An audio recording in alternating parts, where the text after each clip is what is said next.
You crazy motherfuckers. You're on the Mel Matt Show with Mel Matt right now with John and Lino from Melody Black. How you guys going? Pretty damn good, he said before, but I'm Hot. saying it Oh, now. yes. Yeah. Stole your line. Fucking hell you did. Let's talk about the album you guys got. Love Your Demons. Show us the camera. Let's talk about this album. Let's talk about the whole process behind it. How does this album all come to concept? That one. Yes. We had a bunch of songs, we put a band together to play the songs, and we played one show and thought the band sounded so cool we went in and recorded it straight up. Yeah. How's the feedback been so far? It's been great. We've got a few really good reviews coming in. People have been buying it, which is always a good sign. Buying it's a very good sign. Very good sign. And more importantly, Yeah. we're happy with it. Well, that's you know, I was the last person to join the band, and it was kind of like, here's some songs, you want to sing them? And I was like, listen to them. Fuck yes, I do. Simple as that, man. Good song's a good song. It's kind of been the theme for the day. So in the last year, even, you know. Yeah, fuck yeah. So let's talk about how this band actually started. How this all formed. Well, you started it. You started it. It's your fault. I had a side thing sort of happening with Tubby the drummer for a little while. I was writing songs, Tubby was demoing them with me, he's been alongside me for a long time through the Jerk thing, through everything. A bunch of songs that I was writing that just would never have suited the bands I've been in until now. So I always thought I'll write these and one day I'll put a band together to do those. And when Ink kind of went on a permanent sabbatical kind of thing, which turned into a permanent, well, it was a break that ended up becoming permanent. I just thought, okay, that's it, I'm going to do this now. The time is now, absolutely. So Tubby and I got in the room, we grabbed Phil Foley on guitar, you know, just learnt the songs pretty quickly, and then we started thinking about who we wanted to get, you know, behind the mic. And it was kind of unanimous. We were just sitting around and everybody just kind of went, what about John? Yeah. So I'll talk to him, so I called him up. I wasn't the first choice, I might make that clear. No, you weren't at the time. You weren't at the time. What makes John different from any other vocalist to bring him into the band? So? Well, he's prettier. He's prettier? He's sitting right here. Yeah, no, good. Do you want me to leave? I can leave. Yeah, I don't want to make you blush, man. Nah, I've worked with some really good singers in the past, and pretty much all of the other ones that I've worked with have been singers that I've worked with. This guy's different. This guy's someone that I've been happy to kind of be with for the last. Sounds fruity, isn't it? A little bit. It does sound a little bit fruity. Yeah, 10 years, baby. No one bent over. We've had a good chemistry and a good relationship over the years. We're still talking 10 years later, which is a good sign. Yeah, you know, a lot of bands. So you know. See, we're one of those people. We believe in chemistry. You know, when it doesn't, you can try and put something together as hard as you want, but if that chemistry is lacking, forget about it. Let's talk about the future plans for the band. What's happening with the band for the future? Obviously, you've got some gigs coming up. What gigs the rest of the year? We've got the Misfits spot. We've done some stuff. Yeah, nice. How's that getting the Misfits support? That's pretty good. It's like no original members. Well, we'll see. I'm not sure. I think Jerry Hanley's in the band. Jerry's still in. But apparently, either way, apparently they've actually purchased the makeup from the original members. It's the original makeup. It's the original makeup. Really? No, that's it. Well, fuck yeah, man. And on the 17th of December with the Mercy Kills from Melbourne. The Mercy Kills, yeah. They're one of those bands that when you see them, look out for this these band. guys are great. They're really good. They're coming up to do that one. Half their members are really hot. Yeah. And the girls are hot too. Pretty hot too. I know. I'm glad. And then we got 23rd of December, the Christmas Blink Blowout at Club 77, which is going to be absolutely crazy. Interesting. That will be interesting. Interesting. Okay, pretty good. So what advice would you give to anyone out there? Obviously, you guys got the big catalogue behind you. What sort of advice would you give to aspiring musicians who want to follow in the same footsteps? Post Office Box 449. Send $50 cash, and I will tell you how to be a star. What he means is, just be yourself. Don't lie. Don't lie. Do what's in your heart. Don't do what you think you should be doing. Don't do what you think is the way to get there. The way to get there is the way, because we've been there. Failure. We've been there. Where we've been we've had the advice, we've had the, you know, and some people good intentions, but at the end of the day, trying to be something you're not ain't right. You've got to be able to look yourself in the mirror and go, if I failed being me. I didn't fail trying to be someone I'm not. It's like you don't have to be every CD in your collection. You can have influences, but don't wear them on your sleeve as well. You know, you can. So if people want to contact you guys. Now you tell me! Sorry, that's the good tattoo. I was going to get Geezer over here. Not the point. I know what you mean. So if people want to contact you guys to find out more about the band itself, I suppose shop online as well. Go to melodyblack.com. It's not live yet, but you can contact us there. It's under construction, but you can get us there. melodyblack.com. Or Melody Black 1. Melody, no, the actual website. Good. melodyblack.com. Oh, you're right. Yeah. Sorry, Or I'm you just can go singing around, melodyblackmusic@hotmail.com for now. Contact. Fuck yeah, Or right. look us up on Facebook. We're on there. Damn straight. Alright, we got John and fucking Leo here for the Melmat Show. Melody Black, check them out. Arrivederci.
You're watching the Multimedia Show.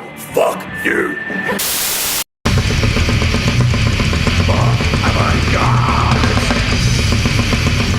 A surprise for you. Alright, welcome everyone. Okay, so tonight what I'm going to do for you is a wonderful dessert, deep fried ice cream. Now this actually comes from the wonderful people of Asia, China to be precise. So, first off I'll go run down a few of my ingredients. First off, of course, we need some oil for frying. We've got some flour, 2 eggs. I put some Scotch finger biscuits, got some breadcrumbs, and here I've got 1 tablespoon of white sugar and half a tablespoon of cinnamon. Right, so, and we also need just a little bit of milk. Right, and of course, it can't be deep fried ice cream without the ice cream. Now, because I've come out to Fairfield to shoot this tonight, I haven't brought my ice cream with me, and I prepared a few things in advance. So, here's my ice cream in here. Sit there. Now, usually when you go to your Chinese restaurant and you order deep fried ice cream, you just get the boring, plain old vanilla ice cream. So, I thought you can do it a little bit better than that. So I've got some chopped chip Cadbury ice cream, that's what I've used. But you can use whatever bloody ice cream you like.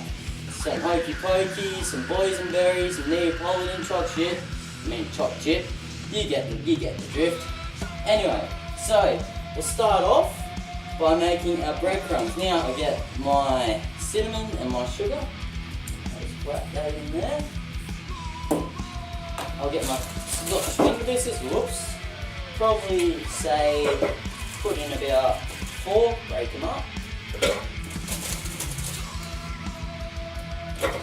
Put them in a food processor and blend them up a little bit like this.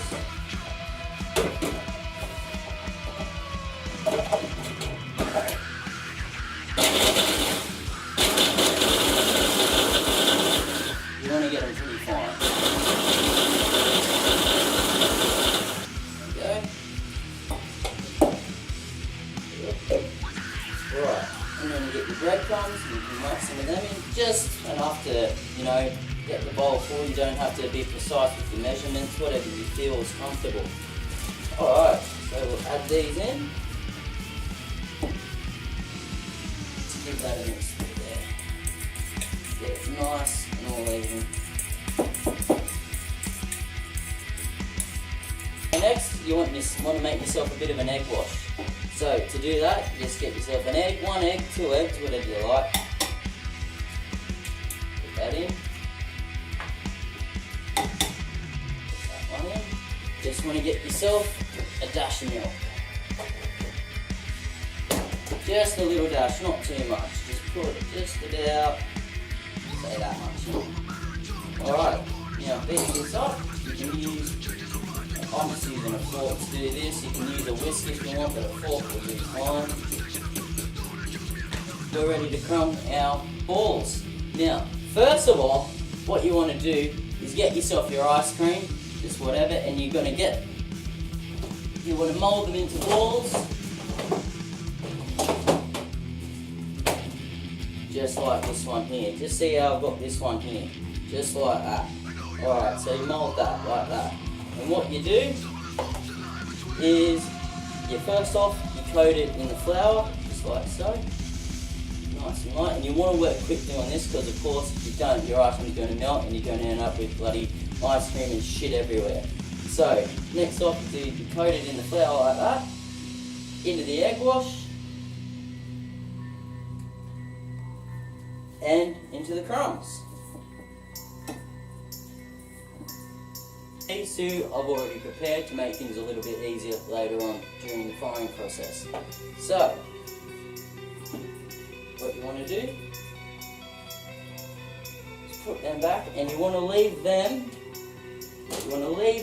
in the freezer for say about half an hour to 40 minutes. Enough time to listen to a Slayer album or a Pantera album, something metal. Go on, drink a beer, listen to some metal for a little bit, and come back and it'll be ready to keep going. So we'll put these in the freezers, and then I'll show you what you got to do with these guys. So what you want to do is you want to go through and you want to repeat the process of the egg wash and the breadcrumb. So you put that in, and crumb it, and you really want to get a good coating on this one. Nice and thick balls, thick, hard ice cream balls is what we're talking about here. Now, because I came out to Fairfield to prepare this for you guys tonight, what I did previous night before was when I got my ice cream balls, I moulded them up into balls, and before I crumbed them, I put them into the fridge and I left them in there overnight. Then the following day, I did 2 of them, so it's a bit easier. It was easier for the segment today. So what you got to do is get your ice cream, mold them into balls, and then leave them in the freezer overnight to get them nice and hard. And also, if you can, get to the back of your freezer and turn your freezer up to high so they get nice and hard and firm. And that's what you want. Now, I know what you're all thinking. Mike, how the hell am I going to do deep fried ice cream when I don't have a bloody deep fryer? Now, I've got the solution for you. All you got to do is get your oil, put it in a saucepan, and pretty much you've got yourself a little mini deep fryer. Now, you can use this for whatever you want. Spring rolls, chips, anything you want really that you want to fry up. So, we'll put this on, and you want to turn it up all the way to high so you get it at a nice hot oil, you know what I mean, nice and hot. Alright, so we'll be back in about say half an hour, 40 minutes, and I'll show you how to cook these guys up. Too easy. Alright, so now we're ready to fry these guys. So, what we're going to do is these don't take long to cook up at all. Pretty much you want to put them in from anywhere from 10 seconds to 30 seconds depending on how hard they are. So we'll just put these in.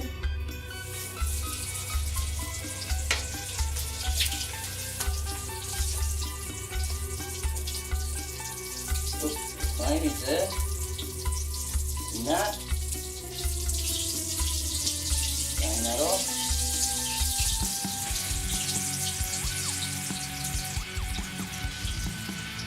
And that one is ready to heat up. Right. And that, my man, here you are. I'll give the whole answer to this. This is the first one. Yeah. Wow. This is really good. I'll put this one in. Now this oil is quite hot. You might not want to have it right on high, maybe turn it down just a tad. And this is probably only going to take about 10 seconds, so I'll just buck that in. Yup, got a bit of overflow there.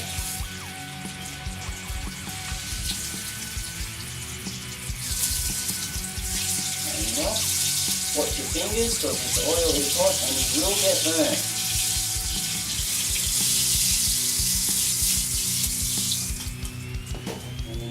And that is how it's done, my friends. So now you can go, now you know how to cook this up. It's not that hard, it's pretty damn simple. Cook it, eat it, and enjoy it. I'm Mike for the Metal Max Show, out and over.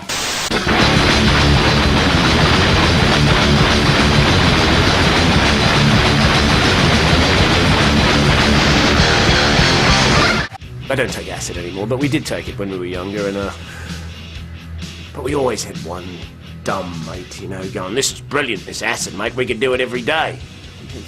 You can't. You can't do it every day. It's not for every day, acid. It's like anal sex, acid. It's for special occasions, you know. You take acid every day, you'll ruin your mind. You have anal sex every day, you could ruin your ass. Either way, you'll embarrass yourself on the bus. I guess the last time I went tripping was probably in Amsterdam with two Canadian friends of mine. We bought so many mushrooms off this Dutch guy. It's like, "You have bought so much produce. How would you like to try these mushrooms? I have grown them myself and you can have them for free." Thinking, all right. What do they do? He's like, "I have no idea. You will tell me." Deal. They were brilliant. You know, we got so high, we wandered around Amsterdam tripping, you know, wandered into one of their service stations, stole a couple of bags of ice, and took them down to one of the canals and released them back into the wild. You go to Amsterdam, you're in the middle of the city, there's a road next to a canal. I'm thinking, you know, is there a fence? No, there isn't. You go to Australia, the council, they'll be out there. Big sign, big fence, don't go in the water, you fucking idiots. You'll all fall in the water and drown, don't go in. You're in Amsterdam, is your car wet? Yep, you're on the wrong bit, dickhead. Wake up to yourself. Go and have a spliff, for Christ's sake. And of course they let you smoke spliff if you wish. I used to smoke, no I did, used to smoke a lot of marijuana. In fact, I smoked so much marijuana growing up, I had a poster of Bob Marley in my bedroom, and in it, Bob was wearing a t-shirt with me on it. which is a lot of pot. Magic mushrooms, I think, were quite natural. I've taken magic mushrooms. I'd say I like magic mushrooms, but I hate mushrooms. I like carrots. You know, why couldn't God make magic carrots? You know, magic peas. You know, then we could all have sausages mash, magic fucking peas. You know, which would make eating in England worth it, wouldn't it? You know. Yeah, your food sucks here, mate, but the unicorns are brilliant.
Mel Matt Show with Mel Matt for the making of It's All About the Riff here at Machine Men Studios. Let's check out some footage from today.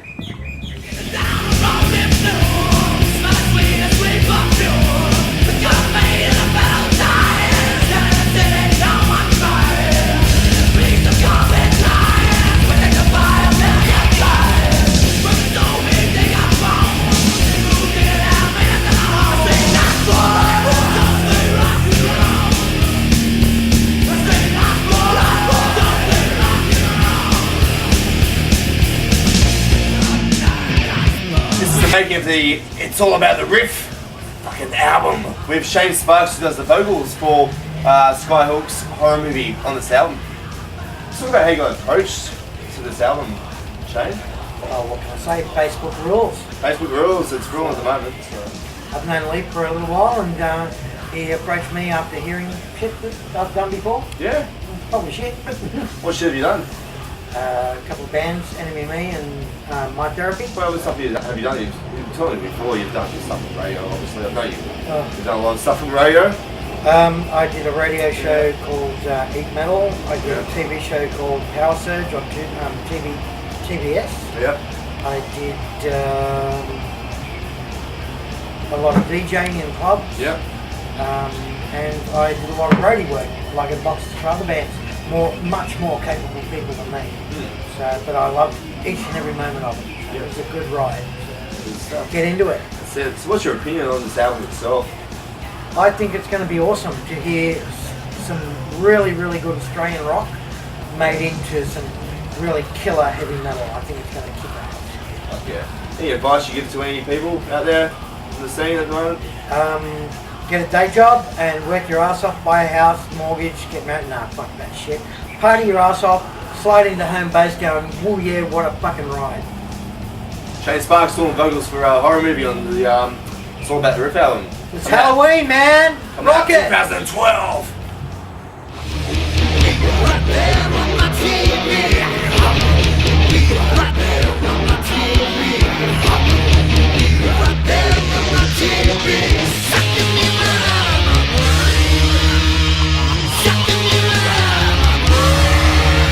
You're on the Mel Matt Show with Mel Matt. This is the making of It's All About the Riff, and we've got Dave Kkuntz right now, who plays bass on Skyhook's horror movie. Dave, how you going today? Good, mate. Good stuff. Bloody awesome, man. Let's talk about how you got approached to this album. A mate like Gregory got in contact with me, told me there was a great big long list of Australian heavy metal legends playing on it, and I just had to be part of that list, mate. So I wanted to come in and do it out. Also, I love this track, Horror Movie. Yeah. I used to jam it out in the studio with a band I used to do years ago. So when I heard this track was on it, I really wanted to be part of this one. What stuff have you done in the past that people don't know about you, Dave? In the past, I've been in a few different bands. I've been in a band Tribe Maelstrom. For about two years, and Apostasy, and Grungin, which I was frontman in Grungin for about 2.5, 3 years. Good stuff. So what are you doing at the moment? Are you doing any projects at the moment? Yeah, I've got a band called Skullduggery happening at the moment, which have been going for the last year or so. We entered a band competition out of St Mary's, which we won a couple of weeks ago, so we won a music video clip out of that. So hopefully get that happening over the next few weeks. Any advice you give to people out there that want to get into it? If you want to get into playing metal, make sure you enjoy it, make sure you love it, make sure you're not just doing it for sex, drugs and alcohol. Make sure that you're doing it because you love the music. If you don't do it because you love the music, you're really not going to get into it. Alright guys, this is Dave Kkuntz playing on Skyhook's horror movie on It's All About the Riff, because this show is all about the Riff. Mel Matt Show, signing off. Mel Matt.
Matt show with Metal Matt right now. We've got Saint Lucifer with us right now. How you guys going?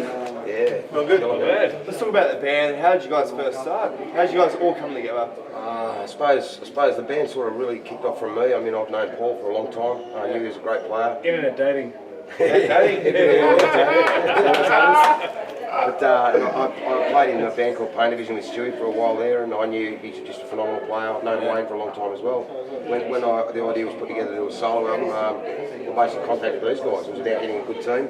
I was fortunate and lucky enough when I spoke to them. I sent them the first track. They all sort of said, "Yeah, man, we can all work together. We've got a lot of respect amongst all the boys." So then into the studio, we went, started sending stuff to each other, and it just really came together quite easily.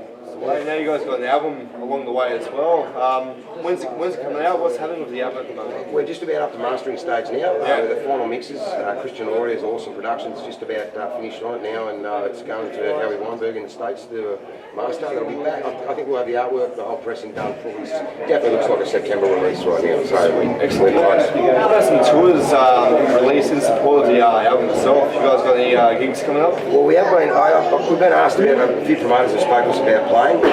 Obviously, we'd love to. We've all said we love the stuff. We love playing, and we enjoy, playing together and all the rest of it. But obviously, Paul's in Melbourne, Wayne's in Newcastle, Stewie's in Campbelltown. Yeah. We're all scattered. So it's difficult. I said to the promoter, we'll do it if the right show comes up at the right cost. Live podcast. That's what we're into. Yeah. A live podcast from the early days. Yeah. It's the way technology's moving at the moment anyway. So let's talk about the influences behind the band itself. Obviously, each member's got their own influences behind the band. What bands inspired you to actually create this sort of sound? Geez, I mean, I'm doing all the talking. I mean, I know we all love. That's sort of new. Nothing new about that. Doesn't shut up. There used to be. I think the thing to make clear here is, we're all good buddies of Jordo, and this is really his solo thing.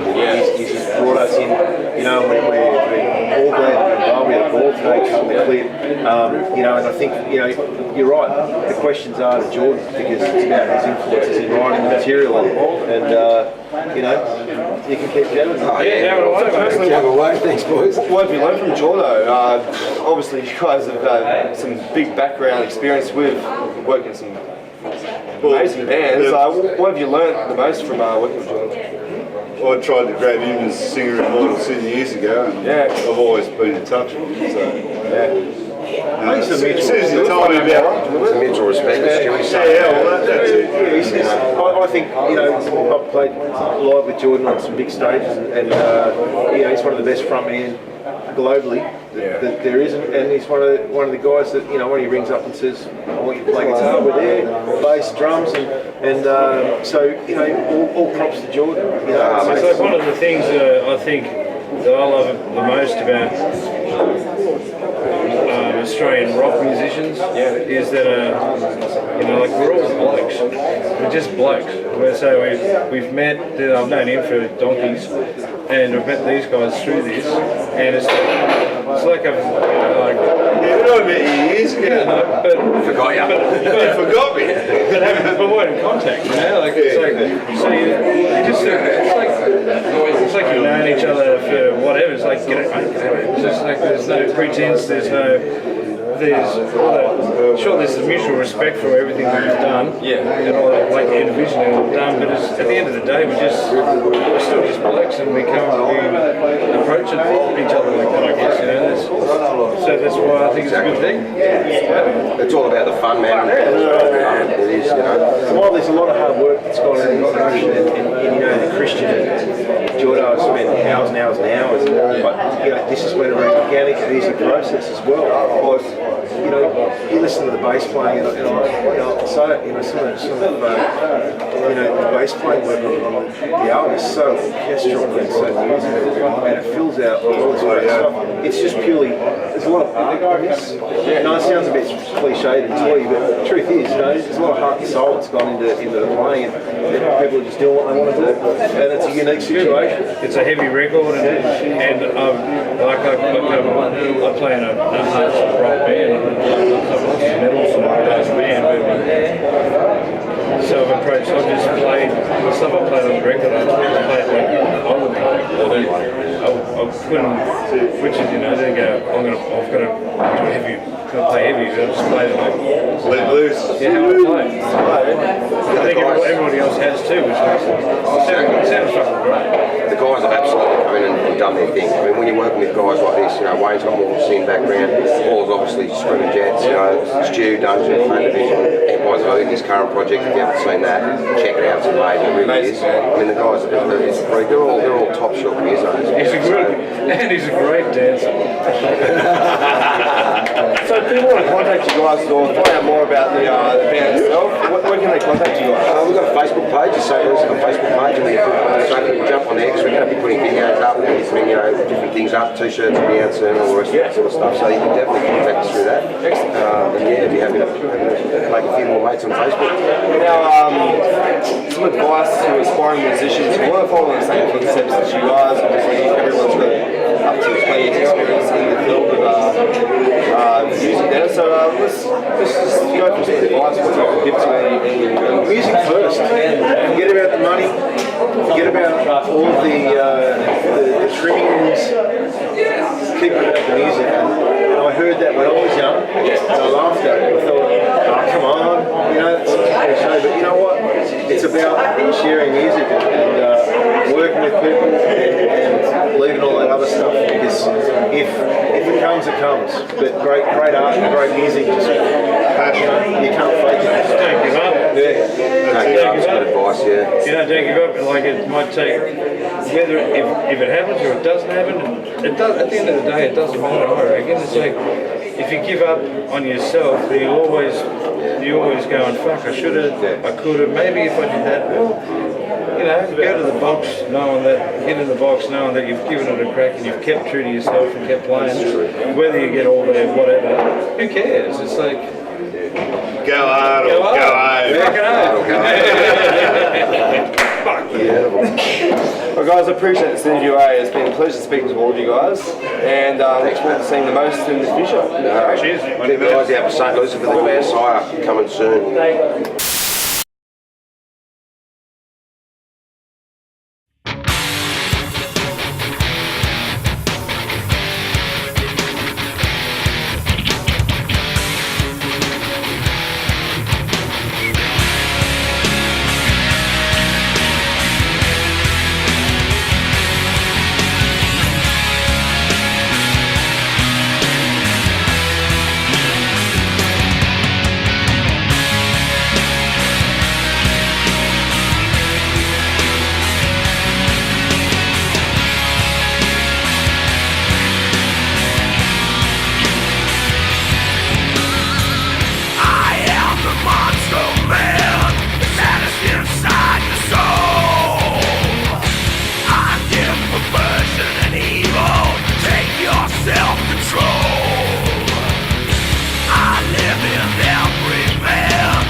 Seconds of your life quickly tick away. Paranoia rots your mind a little more every day.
You're back at Machine Man Studios with Mel Matt here for the making. It's all about the RIFF album.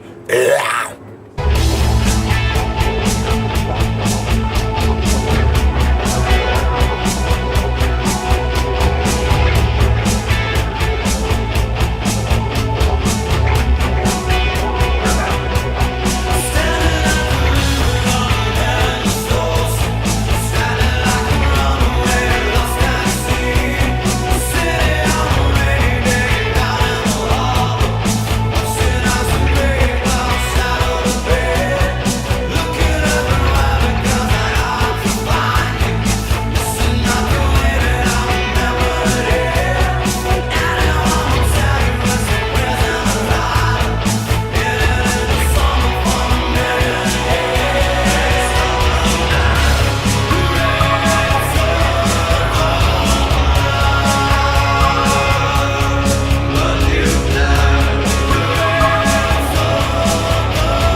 Cool.